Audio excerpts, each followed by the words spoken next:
जय हिंद फ्रेंड्स। तो आज के इस इंटरेस्टिंग वीडियो में आप लोग देखेंगे कि जो मैं हिंदी का आपका रिवीजन करा रहा था, हिंदी का महासंग्राम रिवीजन क्लास चल रही है, ठीक है। तो हिंदी की रिवीजन महासंग्राम रिवीजन क्लास में आप लोगों को मैंने लघुत्तरी जो करा रहा था वहाँ तक कुछ क्वेश्चंस कराए थे, ठीक है, कि संस्मरण तथा रेखाचित्र में अंतर बताइए। अगर आप लोगों ने वो वीडियोज़ नहीं देखे हैं तो उसकी लिंक डिस्क्रिप्शन बॉक्स में मिल जाएगी, वहाँ पर आप लोग देख लीजिएगा, ठीक है। तो चलिए देखते हैं आगे के वीडियो जो है क्वेश्चन देखते हैं कि आत्मकथा के उद्भव विकास पर प्रकाश डालिए। आत्मकथा क्वेश्चन नंबर अगला है आपका। नेक्स्ट क्वेश्चन क्या है कि आत्मकथा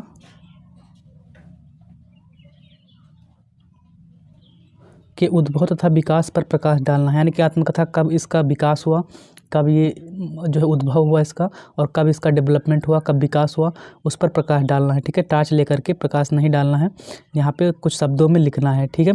तो आत्मकथा हिंदी गद्य साहित्य की एक महत्वपूर्ण गद्य विधा है। आत्मकथा क्या है? हिंदी गद्य साहित्य की एक महत्वपूर्ण गद्य विधा है।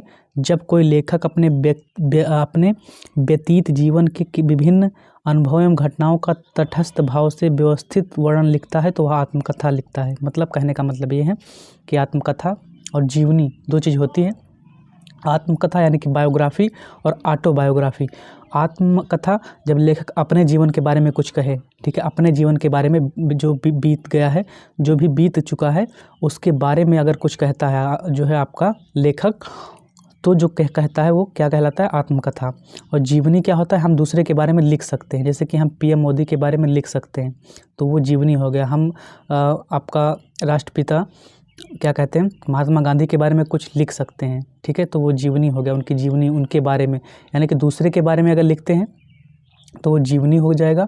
और अपने बारे में खुद लिखेंगे कि हम जो है मेरा जन्म अब यहाँ पे हुआ, मैंने ये अपने जीवन में ये किया, ठीक है, तो ये हो जाएगा आत्मकथा, ठीक है। ये अपने ये चीज़ें आप लिख सकते हो, ठीक है, एग्जाम में, इसमें आपको कोई भी दिक्कत नहीं आने वाली है। तो चलिए आगे देखते हैं कि आत्मकथा में लेखक जो है निष्पक्ष भाव से अपने गुण दोषों की सम्यक उपस्थिति व्यक्त करता है।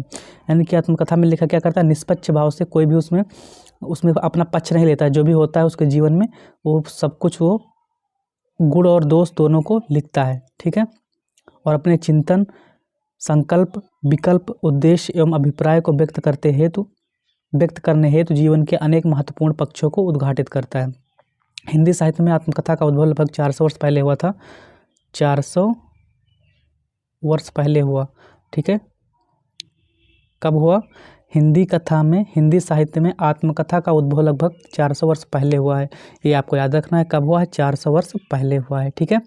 बनारसी दास जैन रचित अर्धकथा को प्रथम आत्मकथा माना जाता है। अब बात करते हैं, मैंने इस टाइप के वीडियो बनाए रखे हैं कि प्रथम आत्मकथा कौन सा है।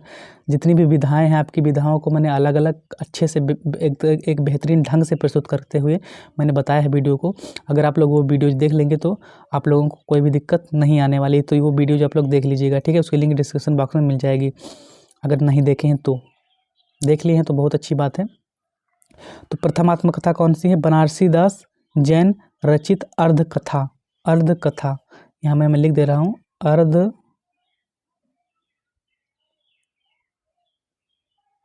अर्धकथा, ठीक है। अर्धकथा क्या है? प्रथम आत्मकथा कौन सी है? अर्धकथा। किसने लिखा है? बनारसी दास जैन द्वारा रचित, ठीक है। डॉक्टर रामचंद्र तिवारी ने भी आत्मकथा लेखन का प्रारंभ यहीं से माना है। कहाँ से? अर्धकथा से। उनका कथन है कि आत्मकथा लिखने वालों में जिस निरपेक्ष और तटस्थ दूरदृष्टि की आवश्यकता होती है वह निश्चय ही बनारसी दास में थी। बनारसी दास जैन द्वारा रचित अर्धकथा, ठीक है। उन्होंने अपने सारे गुण दोषों को सच्चाई के साथ व्यक्त किया है। और फिर आगे देखते हैं कि वह आत्मकथा गद्य में लिखी गई है। कौन सी? जो आत्मकथा अर्धकथा है, गद्य में लिखी गई है। इसके अतिरिक्त पूरे मध्यकाल में आत्मकथा का उल्लेख नहीं मिलता है। मध्यकाल में, पूरे मध्यकाल में मतलब कहने का मतलब है मध्यकाल में जो है बीच का काल जो है मध्यकाल कहलाता है। जैसे कि आपने देखा होगा हिंदी में आधुनिक काल, पूर्व मध्यकाल और मध्यकाल, पूर्व मध्यकाल हो गया, ठीक है। इसी प्रकार जैसे कि रीतिकाल, उत्तर मध्यकाल, तो ये मध्यकाल में कोई भी गद्य का उल्लेख नहीं मिलता है। आत्मकथा के विकास को निम्नलिखित सोपानों में विभक्त किया गया है: भारतीय युग, द्विवेदी युग और स्वातंत्र्योत्तर युग, ठीक है। यानी कि आत्मकथा को कितने भागों में, आत्मकथा का विकास को कितने भागों में डिवाइड किया गया है, तो 3 भागों में। कौन कौन से? नंबर 1 भारतेंदु युग,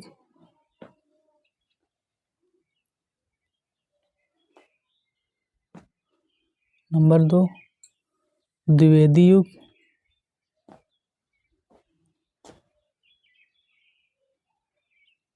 और नंबर 3 स्वातंत्र्योत्तर युग।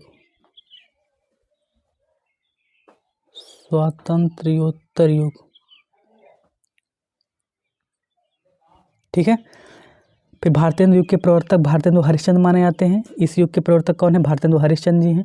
इन्होंने कुछ आप बीती कुछ जग बीती शीर्षक अपूर्ण आत्मकथा लिखी है द्विवेदी युगीन आत्मकथाओं में। और जो द्विवेदी युग की आत्मकथा है उसमें महावीर प्रसाद द्विवेदी, पंडित देवीदत्त शुक्ल, पद्मलाल पुन्नालाल बख्शी, डॉक्टर श्याम सुंदर दास आदि प्रमुख हैं। आत्मकथा का बहुमुखी विकास स्वातंत्र्योत्तर युग में हुआ है। आत्मकथा का जो बहुमुखी यानी कि सबसे ज़्यादा विकास किसमें हुआ? स्वातंत्र्योत्तर युग में हुआ है, ठीक है। और इस युग में प्रकाशित प्रथम उल्लेखनीय आत्मकथा यशपाल रचित सिंहावलोकन है। कौन सी है? यशपाल द्वारा रचित सिंहावलोकन। सिंहावलोकन,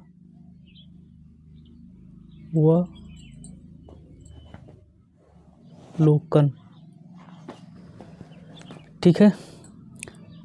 फिर चलते हैं अगला क्वेश्चन है आपकी स्क्रीन पे। अगला क्वेश्चन क्या है? जो भी मोस्ट इंपॉर्टेंट क्वेश्चन है वही मैं करा रहा हूँ, बाकी के क्वेश्चन नहीं कराऊंगा। अगला क्वेश्चन है कि डायरी लेखन के उद्भव एवं विकास पर टिप्पणी लिखिए। डायरी लेखन के उद्भव एवं विकास पर टिप्पणी लिखिए। तो डायरी लेखन का उद्भव और विकास अगर बात करें इसके बारे में, तो डायरी वस्तुतः व्यक्ति की अपनी निजी संपत्ति होती है। डायरी क्या होता है? व्यक्ति की अपनी निजी संपत्ति होती है, किंतु डायरी हस्तलिखित रूप में प्रकाशन के उपरांत सामान्य पाठक के लिए सुलभ हो जाती है, हाथ से लिखी जाती है, ठीक है। इस प्रकार उसकी व्यक्तित्वता समाप्त हो जाती है, वह साहित्य संसार की संपत्ति हो जाती है। डायरी विधा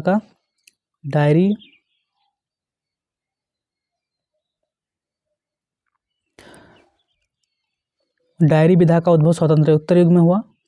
देखिए लगभग जितने विकास होता है वो स्वातंत्र्योत्तर युग में ही होता है, ठीक है। स्वातंत्र्योत्तर, ठीक है। डायरी का विकास कब हुआ? स्वातंत्र्योत्तर युग में हुआ। और इसके बाद देखते हैं थोड़ा सा, सन 1960 के पूर्व घनश्याम बिड़ला कृत डायरी के पन्ने, डॉक्टर धीरेन्द्र वर्मा कृत मेरी कॉलेज की डायरी 1954 ईस्वी में लिखी गई। और सुंदरलाल त्रिपाठी द्वारा कृत दैनंदिनी तथा सियाराम शरण गुप्त लिखित दैनिकी जैसी कुछ गिनी चुनी रचनाएं जो हैं उपलब्ध थीं। कुछ गद्यकारों ने अपनी अन्य गद्य विधाओं की पुस्तकों में आनुषंगिक रूप से कुछ डायरियां भी प्रस्तुत थीं, जैसे कि उपेंद्रनाथ अस्क की कृति ज़्यादा अपनी कम पराई। ये कुछ कृतियां हैं, अगर आप लोग चाहें तो लिख सकते हैं, वरना डायरी के बारे में डायरी का उस विकास कब हुआ? डायरी का विकास हुआ स्वातंत्र्योत्तर युग में, ठीक है।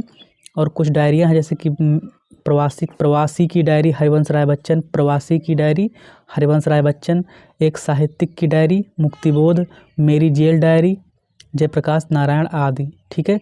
ये हो गया। अब चलते हैं अगले क्वेश्चन की तरफ। आपका अगला क्वेश्चन है कि रोज कहानी जो गैंग्रीन कहानी है, ठीक है, जो आपकी गैंग्रीन कहानी है उसके